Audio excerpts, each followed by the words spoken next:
On the surface of Mars, a small rover unfolded its solar panels and began a mission that was never supposed to last very long. The plan was simple.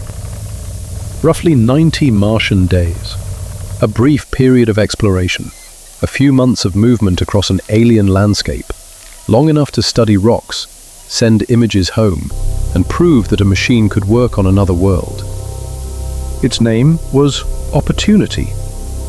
Nothing about those first days suggested a 15-year story. The rover rolled across the red soil, leaving fresh tracks behind it. Cameras scanned the horizon. Instruments examined stones that had not been touched for billions of years.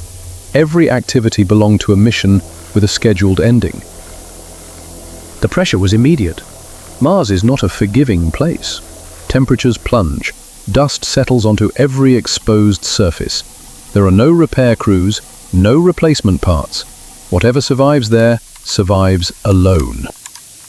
The expectation was not that Opportunity would become legendary. The expectation was that it would finish its assignment before time caught up with it. Yet the calendar kept moving. The first planned ending arrived. Opportunity was still working. Its signal continued, crossing millions of miles of space. New images arrived. New discoveries followed. The rover kept driving. The mission that had been measured in months began to stretch into years. At first, the explanation seemed obvious. Perhaps it was simply built exceptionally well. That conclusion fit the evidence. Systems continued functioning. Wheels continued turning. Instruments continued operating long after their expected lifetime. Every additional month seemed to confirm the same idea. Opportunity was durable. Then the years continued accumulating. And durability alone began to feel incomplete. Because every day on Mars carried a cost. Dust gathered across the rover's solar panels. Tiny particles settled from the atmosphere and reduced the sunlight reaching the cells beneath.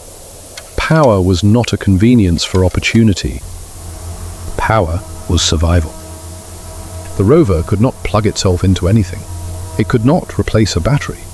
Every movement, every transmission, every observation depended on sunlight striking panels that were gradually becoming dirtier. The strange thing was that the story did not end there. Sometimes the Martian environment did something unexpected. Winds swept across the surface. Dust disappeared. Panels that had been losing efficiency suddenly became cleaner. The same planet that threatened the rover occasionally restored it. Images continued arriving. The mission continued expanding. The tracks behind Opportunity stretched farther across Mars than anyone had originally imagined. The explanation changed. Engineering still mattered. But survival was beginning to look like a partnership. One partner was the rover. The other was the planet itself. Years passed. Dust returned. Power dropped.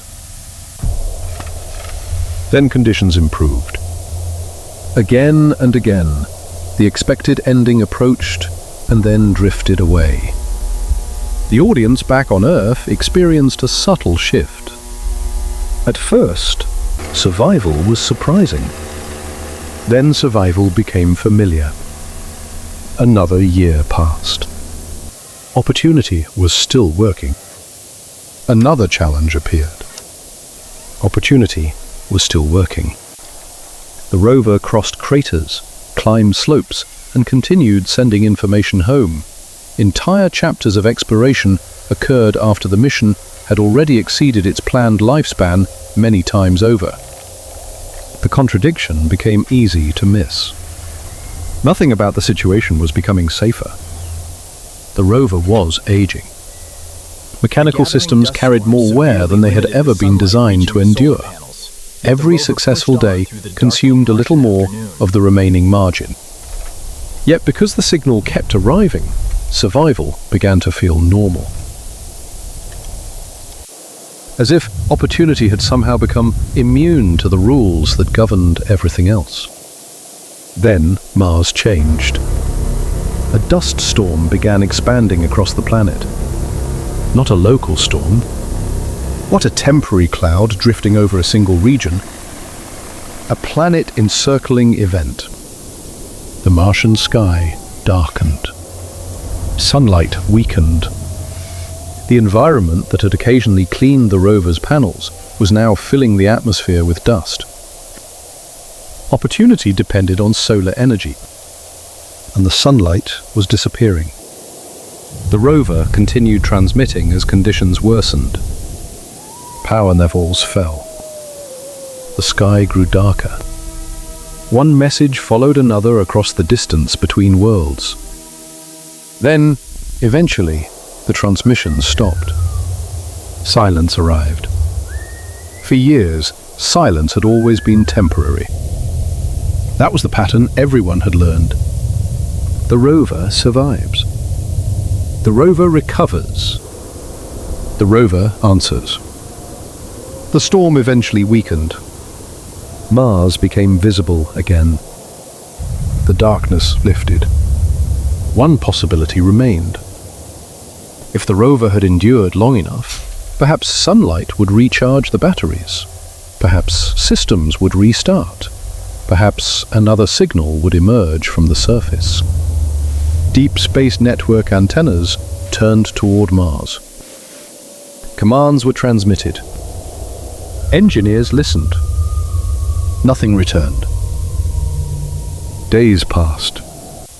Then weeks. Then months. The antennas continued waiting. The uncertainty that had followed Opportunity throughout its life narrowed into a single question. Will it answer again? More commands were sent. More listening followed.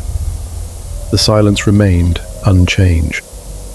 Eventually, the reality became impossible to avoid. The survival story had reached its limit. Contact could not be restored. The mission ended not with a dramatic failure visible from Earth, but with an absence. A signal that no longer arrived. A conversation that no longer continued. A rover sitting beneath the Martian sky, beyond the reach of repair, beyond the reach of rescue, beyond the reach of another extension. And suddenly the beginning looked different. That original 90 Sol mission was no longer a modest plan that happened to succeed. It became a measure of everything that followed. Every month beyond, it mattered. Every year beyond, it mattered. Every track pressed into the Martian soil existed beyond the ending that had once been scheduled.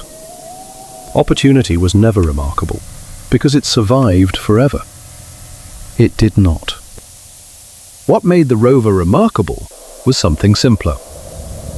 The ending kept approaching, and for nearly 15 years, it never quite arrived. Until one day, the antennas on Earth listened again, heard nothing, and the signal that had outlived every expectation was finally gone.